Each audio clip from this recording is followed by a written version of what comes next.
오늘 하나님께서 주신 말씀은 빌립보서 4장 4절과 5절의 말씀입니다. 빌립보서 4장 4절과 5절의 말씀을 저와 여러분이 한 마음으로 받들어 읽겠습니다. 주 안에서 항상 기뻐하라. 내가 다시 말하노니 기뻐하라. 너희 관용을 모든 사람에게 알게 하라. 주께서 가까우시니라. 저희 본문 한 번만 더 같이 읽으실까요? 한 번 더 읽겠습니다. 주 안에서 항상 기뻐하라. 내가 다시 말하노니 기뻐하라. 너희 관용을 모든 사람에게 알게 하라. 주께서 가까우시니라. 아멘. 잠깐 기도합니다. 살아계신 하나님, 오늘 주의 음성 듣게 하여 주시고 우리 심령이 변화되는 시간 되게 하여 주옵소서. 인생의 방향성이 바뀌는 시간 되게 하시고, 하나님께서 우리 내면에 들어오셔서 우리 내면을 만지시고 주님의 기쁨으로 채우는 그 감격을 누리게 하여 주옵소서. 주님 말씀 듣기를 소망하며 예수님 이름으로 기도드립니다. 아멘.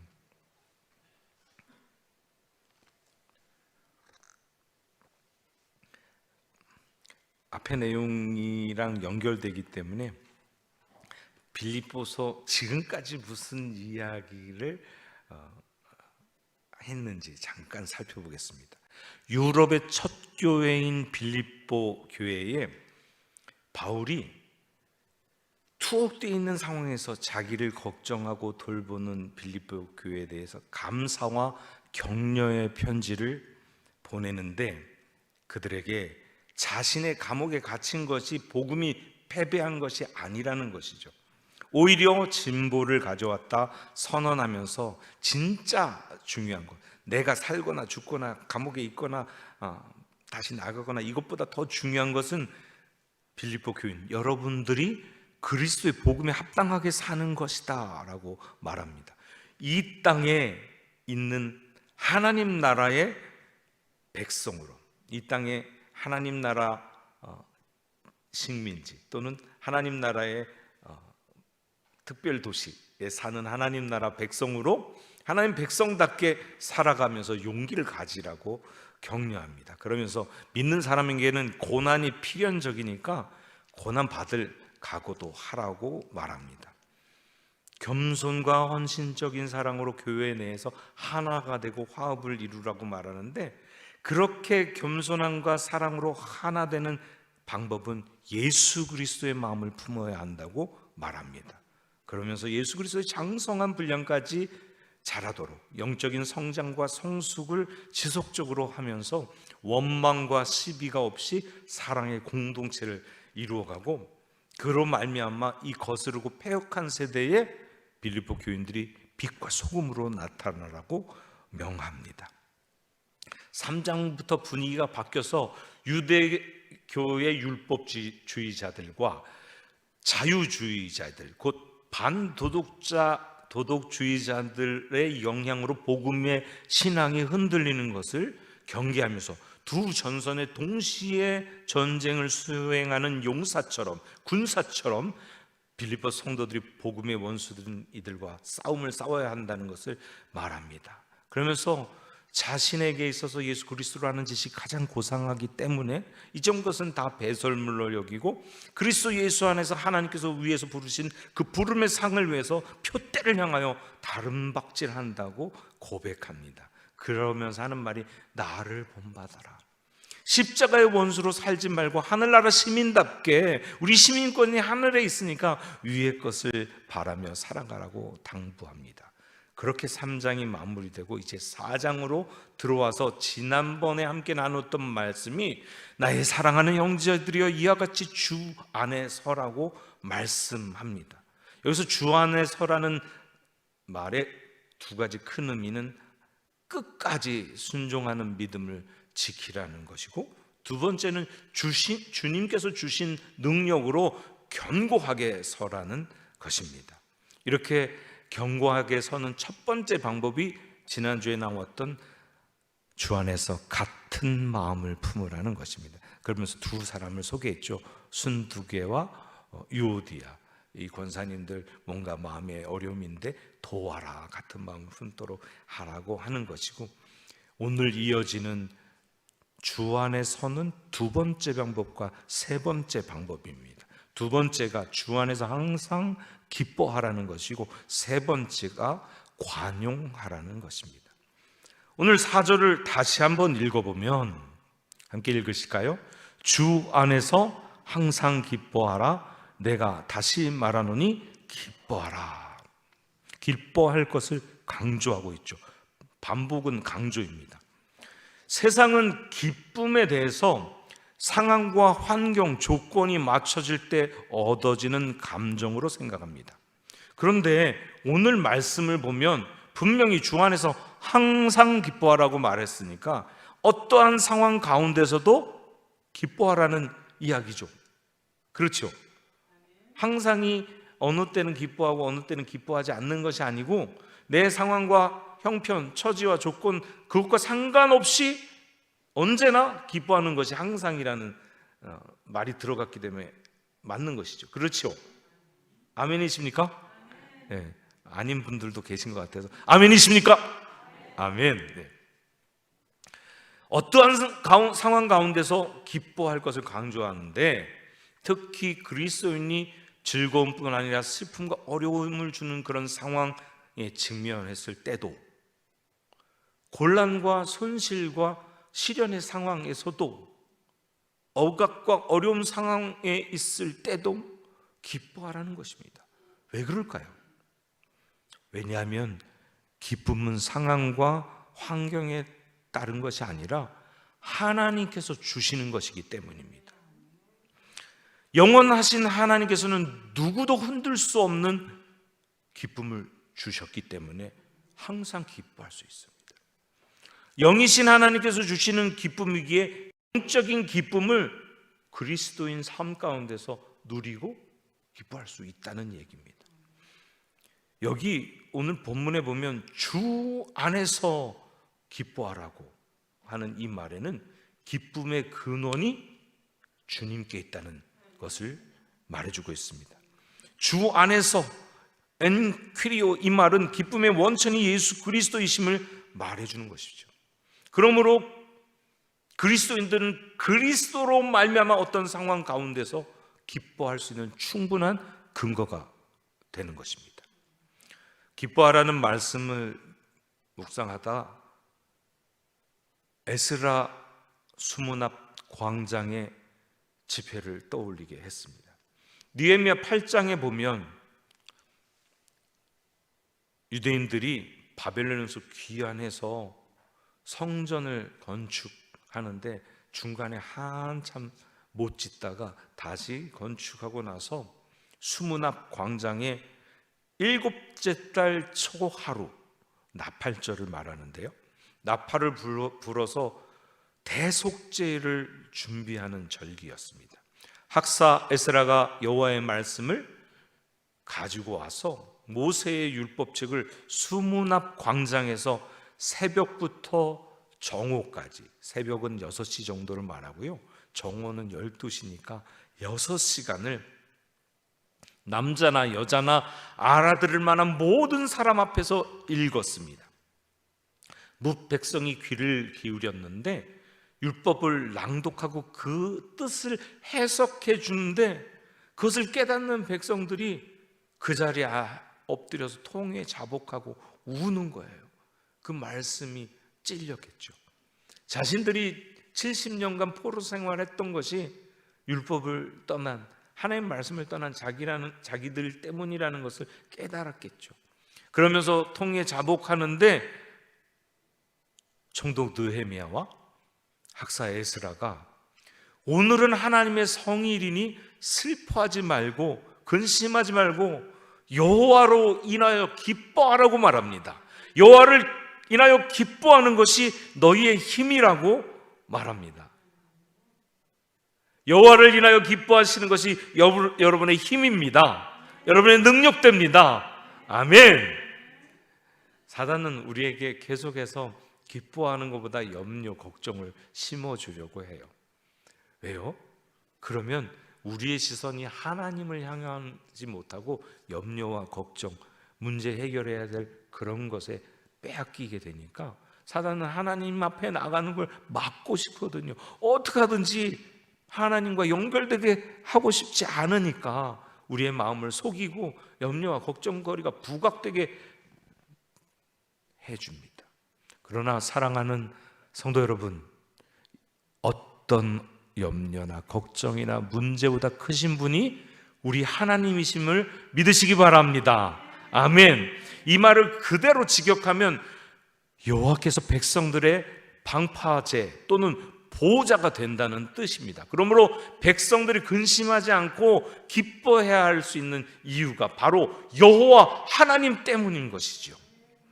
바울 자신이 이 서신을 쓸 때 편안한 생활을 하거나 어디서 목회하고 있는 상황이 아니었습니다.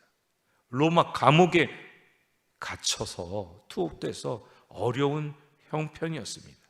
그런데 그는 빌립보서를 쓰면서 반복해서 말하는 게 나도 기뻐하니까 너희들도 기뻐하라 하는 이야기들을 반복해서 말합니다. 그래서 빌립보서를 기쁨의 서신이라고까지 별명을 붙여요. 고난 속에서, 감옥 생활 속에서도 믿음에 굳게 서서 기뻐하는 모습이 빌립보 교인들에게는 큰 위로와 격려가 되었을 것입니다.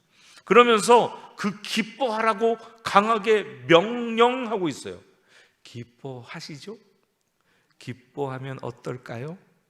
기뻐하는 게 좋습니다. 청유나 권유형으로, 서술형으로, 의문형으로 말하지 않고 너무나 명확하게 기뻐하라, 다시 말하니까 기뻐하라 명령을 반복하고 있다는 사실입니다. 세상은 기쁨을 좀 다른 것으로 해석합니다. 그러니까 성경은 세상과 다른 기쁨의 의미를 말하는 것이죠. 세상은 기뻐해야 할 이유, 상황, 조건이 채워질 때 기쁘다는 감정이 생기고 그래서 기뻐한다고 말합니다. 그러니까 기뻐할 만한 조건이 채워질 때 생기는 감정이 기쁨이라고 말하는 거예요. 그러니까 계속 기뻐하려면 기뻐할 무엇이 필요한 것이죠. 그 기뻐할 무엇이 재미있는 거, 즐거워할 거, 만족할 만한 거, 그러니까 개콘이나 오락이나 유흥이나 여행이나 신상이나 명품이나 그런 것들이 주어져야 기쁨이라는 감정이 생기는 거예요.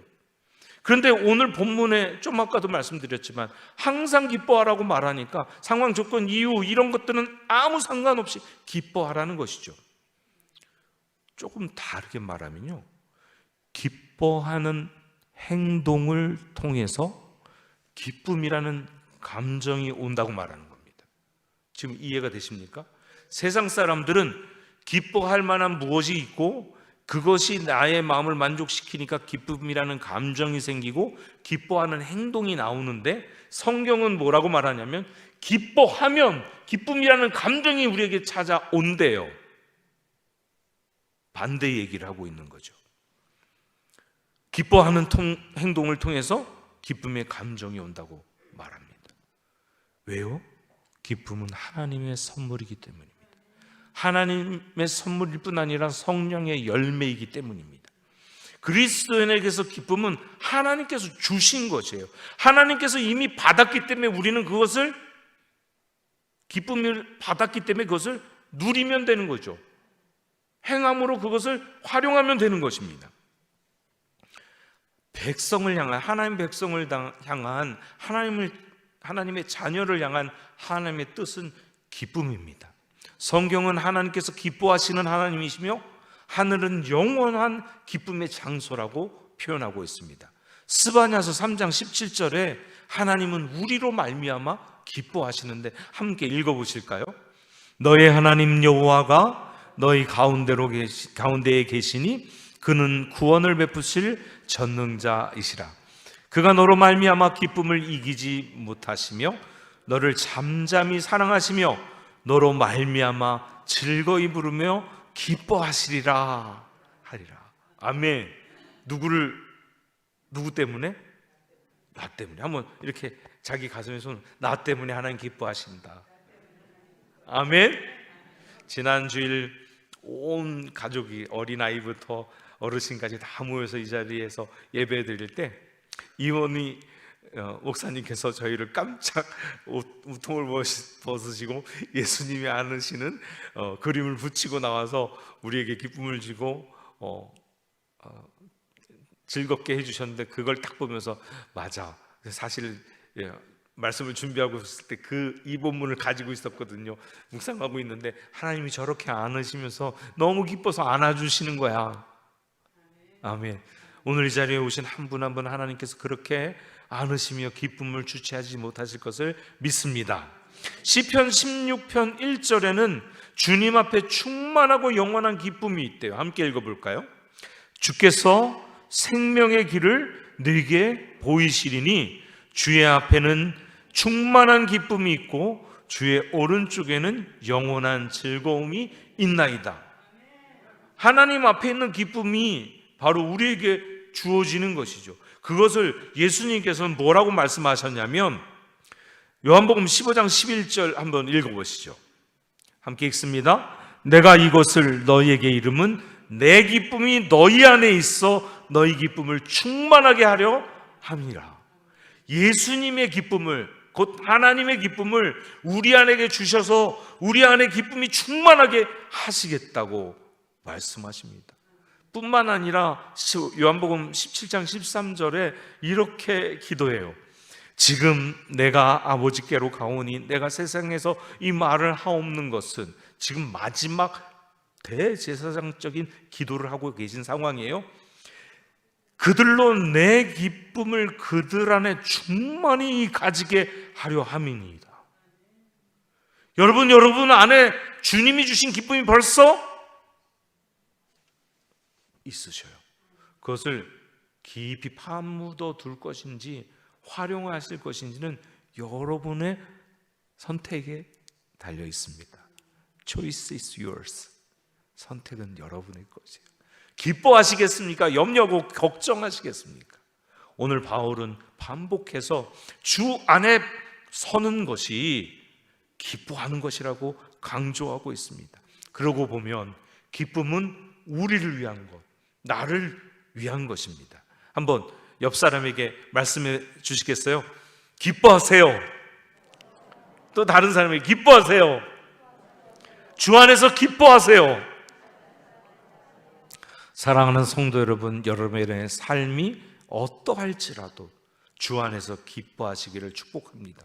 주님이 벌써 주신 기쁨을, 그 받은 기쁨을 누리시는 삶이 되기를 축복합니다. 주 안에서 기뻐하는 것이 주님 안에 굳건히 서는 하나의 방법입니다. 그리고 5절 이어지는 5절에 보면 함께 또 읽어보실까요? 너희 관용을 모든 사람에게 알게 하라. 주께서 가까우시니라. 주 안에 서는 세 번째 방법이 관용하라입니다. 관용은 손해나 역경을 당해도 쉽게 동요하지 않고 평정을 유지하는 영적인 인내를 말합니다. 좀 어려운 표현이죠. 어떤 어려움과 힘든 것에도 동요하지 않고 평정을 유지하는 영적인 인내, 곧 예수 그리스도가 우리 안에 계시기 때문에 갖게 되는 성품이지요. 자신의 당연한 권리를 포기하고 다른 사람에게 너그럽게 대하는 태도를 관용이라고 말합니다. 그러므로 다른 사람을 향한 사려 깊은 배려이고 존중이 되는 것이죠. 그래서 자기 권리를 주장하지 않는 것입니다.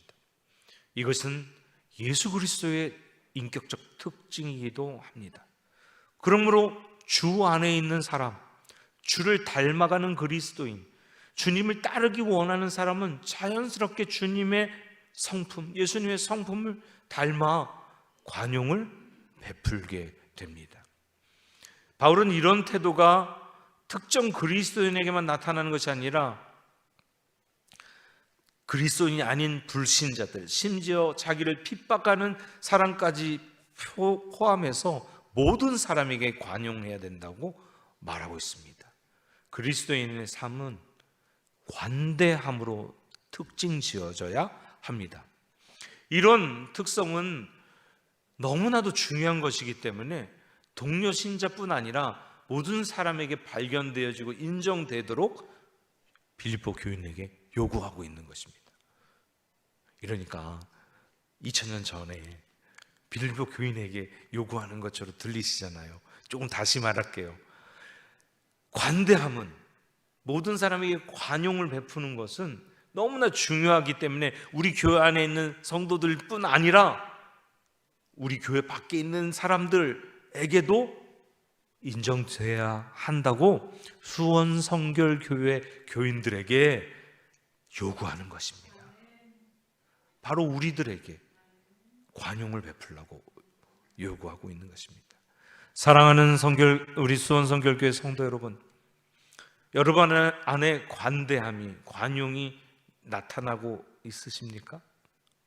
혹시 아니라면, 그리스도인이면 당연히 예수님의 성품을 나타내는 것이 맞는데 이것이 어렵다면, 마음에 부담이 된다면 외면하지 마시고 오늘 주님 앞에 기도하며 나아가시기를 축복합니다. 마지막에 주께서 가깝다고 표현하고 있습니다. 주께서 가까이 계신다는 말은 공간적으로도 가깝고 시간적으로도 가깝다는 말을 포함하고 있습니다. 가까이 계신다는 의미가 시간적으로는 주님께서 재림하실 것이 임박했다는 이야기이기도 하고, 공간적으로는 너희 곁에 계시며 너의 행위를 알고 너에게 관심을 가지고 계시고 또 도와주시려고 하시는 분이다라는 것을 의미하는 것이죠. 시편 23편을 묵상 보면 가까이 계시고 인도하시는 주님을 깊이 알 수 있습니다. 우리 주님이 가까이 계시다는 것은 시간적으로도 금방 오실 것이고 또 벌써 우리와 함께 계셔서 임마누엘 하셔서 우리가 동행하시다 하는 이야기입니다. 주께서 가까우시다는 재림의 기대를 가지고 있으면 우리를 긴장하게 만듭니다. 그죠? 주님 곧 오실 텐데 이렇게 살아도 되나? 또는 안심하게 만듭니다. 이런 어려움, 이런 고난 가운데도 주님 곧 오실 것이니까, 또는 준비하도록 해줍니다. 주님이 가까우시다는 재림에 대한 기대는 이 세상의 가치와 이 세상의 문제들을 상대화시켜 줍니다. 주님께서 가까우시니까 이 세상의 재물과 명예와 권력과 그 외의 모든 것들, 이 세상에서 아름답다고 하는 것들이 그렇게 중요한 게 아니에요. 내일 모레 주님이 오시는데 그런 것들이 무슨 소용이 있어요? 그죠? 우리는 그날과 그 시를 모르니까 바로 몇 시간 뒤일 수도 있고 또는 좀 더 오래 걸릴 수도 있을 것입니다. 하지만 이 세상의 것들은 잠깐 있다 사라질 것들입니다. 그렇기 때문에 그런 것이 있다고 좋을 것도 아니고 그것 때문에 없다고 절망하거나 안절부절할 것도 아니라는 것이죠. 주께서 가까우시다는 것은 이 세상의 가치들은 다 상대적인 것으로 이해할 수 있게 됩니다. 고난도 상대적인 것이 됩니다. 그런 것들을 절대화해서 물질과 권력과 건강에 혼을 빼고 살지 말아야 하는 것입니다. 주께서 가까우시니까 고난 가운데도 인내할 수 있고 소망 가운데 살 수 있고 기뻐할 수 있고 관용할 수 있습니다. 바울은 시간과 공간의 개념을 다 포함하기 위해서 가깝다라는 특별한 단어를 사용했는데, 곧 재림하실 주님은 실제로 인간의 운명에 동참할 정도로, 우리의 삶 가운데 파고들 정도로, 개입하실 정도로 가까이 계신다는 분인 것이죠. 비록 지금은 육체로 함께 있지 않지만 그의 영으로는 여전히 함께 하셔서 우리를 인도하시고 가르쳐 주시고 격려하시고 능력을 부어주시며 도와주고 변화시켜 주시는 우리 주님이십니다. 오늘도 주님이 가까우심을 인식하고 그 기대와 소망으로 기뻐하며 또 모든 사람을 사랑으로 관대하게 관용하시는 저와 여러분 되시기를 축복하며 이 말씀을 드립니다.